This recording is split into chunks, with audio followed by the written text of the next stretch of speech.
Hey everyone, how are you guys doing? If you're new here, my name is Dani Christine. I am a childcare business owner, consultant, and a digital content creator on childcaresites.com, where you can get access to private video consultations about your childcare business, free webinars to help you succeed in this childcare industry, and website design services.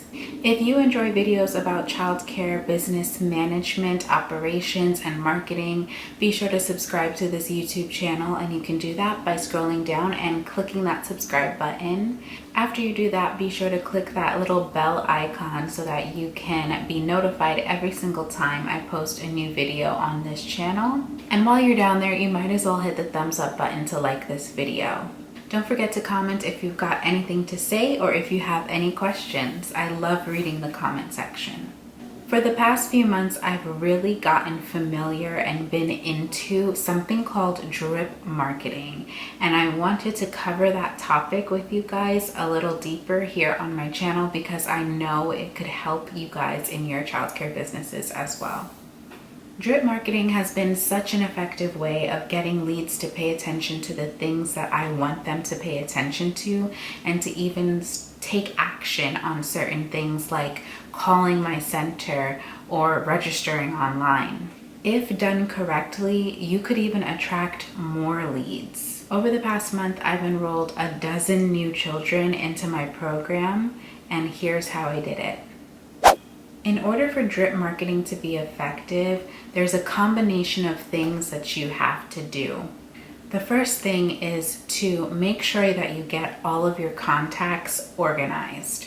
You want to start building something called a house list. And this is a list of all the families that are interested in your program, both those that are currently interested and those that have been interested in the past.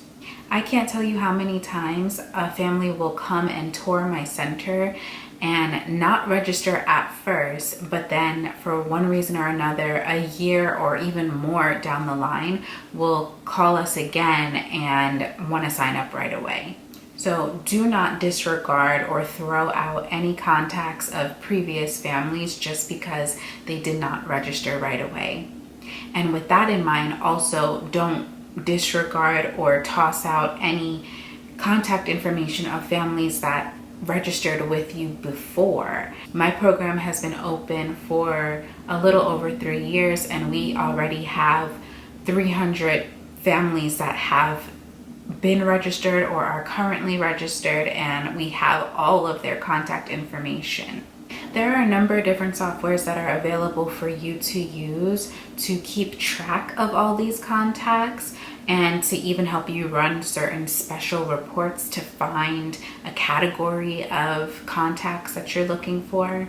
In my center, we do use a few of them, but you can do your own research and find what might work for you. If you just Google CRM software, which stands for Customer Relationship Management, something should come up that might spark your interest. If you don't feel like paying for any certain special or fancy software, what I did at first was I simply created a Google document to create a spreadsheet, and I just kept updating it with family names, child date of birth, email address, which is important, and phone numbers, and whatever else I thought was important to know about each family. I organized it all on a Google document. If you have a larger program like I do, eventually you might find that using spreadsheets are very time consuming, and you might even slip up and forget to do it because you're constantly getting phone calls. So I would strongly recommend that you use a CRM software to help you stay organized, if you can afford to do so.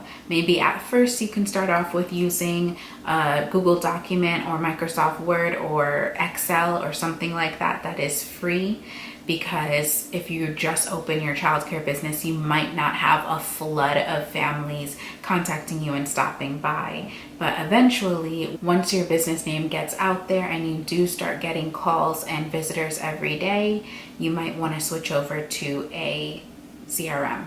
Work smarter and not harder. Once you create your house list, be consistent about updating it. Update it every single time with every single parent that contacts you. Keep up with this, otherwise your efforts will be pointless and you won't see the amazing results that drip marketing actually has.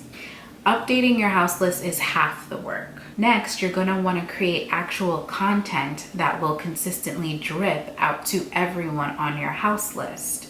Recently, I've been spending a lot of time creating frequent newsletters and sending those out via email marketing to my families and to all families that have thought about registering with us and families that have had children graduate. Again, it would be so much easier for you to do this if you were using some sort of CRM software rather than typing out an email and sending it yourself. But either one is okay based on the level that you're at in your business and how many families are actually on your house list. If you'd like to get creative and make sure that your newsletters are standing out and actually being read by families that you're emailing, then I would encourage you to book a private consultation with me by going to childcaresites.com/Dani Christine. I can walk you through what systems to use and the best methods to do this.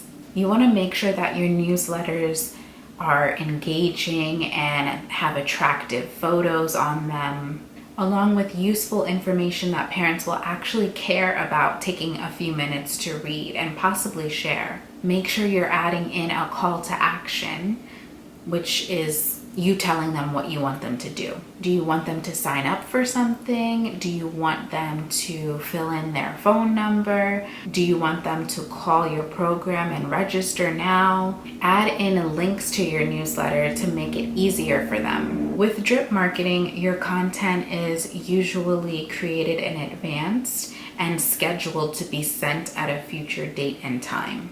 This means you should actually be taking the time to sit down and plan out exactly what your content is going to be. Make the time to think about how you're going to engage with your current families and attract new ones. Think about how you can structure your newsletters to be something that families would actually want to forward or share with their friends. Drip marketing can easily lead to referrals, which we all know is very valuable in the childcare business. Now, don't forget about social media, where sharing is literally caring. One new strategy that I've been using is batch creating my social media posts for the full week, saving them into my phone and marking in my calendar what day and time to actually post them. I know that there are certain apps that you could use where you can actually upload your post in full to the app and then the app will push it out at the time that you scheduled it to be pushed out. But I personally don't like the idea of using that. And I won't ramble about why, but if you're interested in hearing the reason, you can let me know in the comments below. For me, between my consulting platform at Childcare Sites, my daycare center page, and my personal accounts, keeping up with social media is a headache, and sometimes I just simply forget to do it. So scheduling the time to sit down for an hour or two out of the week to just put together a bunch of photos, videos, text posts, and the descriptions that go along with all of them makes it so much easier for me to post on a day-to-day basis, to just go into my camera roll and then click upload or share. And then I just go about the rest of my day. When you take a moment to actually sit down and think about a creative, strategic way to share information with your families and your leads, you might come up with great things that your families will instinctively just share out or show their other friends or family members. Now, you also want to make sure that your accounts and software systems are giving you the actual information, the data that you need to find out if what you're posting and what you're emailing, what you're sharing, if all of that is even working or worth continuing, or what you should possibly change up. For instance, on Instagram, make sure that your profile is set to a business profile, and that can be done through your settings. That way you can look at the actual insights for each post to see how many times a post was viewed, the location of where most of your followers are coming from, the average age of your followers if that's important to you. You can even see how many times your posts were shared out to other people and what specific actions were taken after somebody saw your post. So did they click your profile? Did they click your website that's linked in your bio? All of those things are inside of the Instagram business profile access. Speaking of websites, make sure you have one. Depending on what website builder you use, you may be able to add a subscribe button so families can enter in their email address and sign up for your newsletter. You could even add in an area for them to add their name and contact info. Any questions that you would like to capture from families, you can add that in as a subscribe option and make it simple for yourself. You wouldn't have to worry about remembering to write it down or remembering to put that information into your spreadsheet. And with the right website builder platform, you should even be able to see the stats behind every email marketing newsletter that you send out. So how many times was it opened, and even down to the email addresses or the people's names who opened the email. It could all really be so simple. If you need help with this, I would encourage you to use the website design services that I offer, and you could do that by going to childcaresites.com/websites. I'll leave that linked in the description below. And that's all for this video, you guys. Comment below to tell me what you found most useful from this video, and also let me know what you want me to expand more on in the future. Thank you so much for watching, and I'll see you in the next one. Bye-bye.